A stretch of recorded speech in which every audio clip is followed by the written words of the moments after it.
Finalmente anche nella nostra città aprirà i battenti il centro hub vaccinale del Palacongressi del Villaggio Mosè ad Agrigento. A partire dalle 9 del mattino del prossimo lunedì 15 marzo saranno somministrate le prime vaccinazioni anti-Covid-19 ai cittadini che hanno effettuato la prenotazione secondo le modalità previste. Nel corso della mattinata, all'incirca alle ore 12, è previsto il taglio formale del nastro che, compatibilmente con gli impegni istituzionali legati principalmente all'approvazione in itinere della finanziaria regionale, sarà effettuato dal Presidente della Regione Siciliana, onorevole Nello Musumeci, e dall'assessore alla salute Ruggero Razza. Prevista per l'occasione la presenza delle massime autorità civili, religiose e militari della provincia.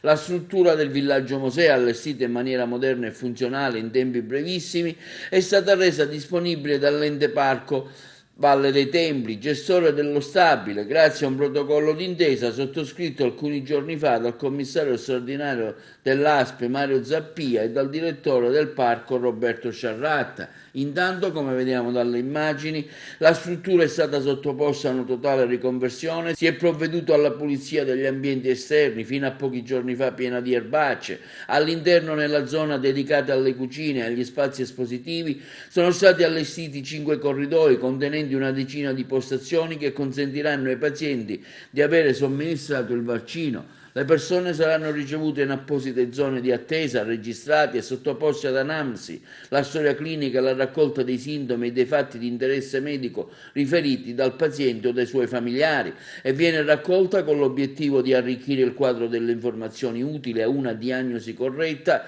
della condizione morbosa presente e spetta farla a un medico. L'indagine risulterà particolarmente importante anche per via di quello che è successo a Siracusa, dove un militare della Marina ha perso la vita dopo la somministrazione del vaccino AstraZeneca. All'interno sono stati posti anche diversi sistemi di aria condizionata per il buon ricircolo dell'aria, essendo un posto chiuso e che vedrà la presenza di centinaia di persone. Nel frattempo anche il personale è stato formato, in particolare quello amministrativo che sarà addetto all'accoglimento dei pazienti che si devono vaccinare.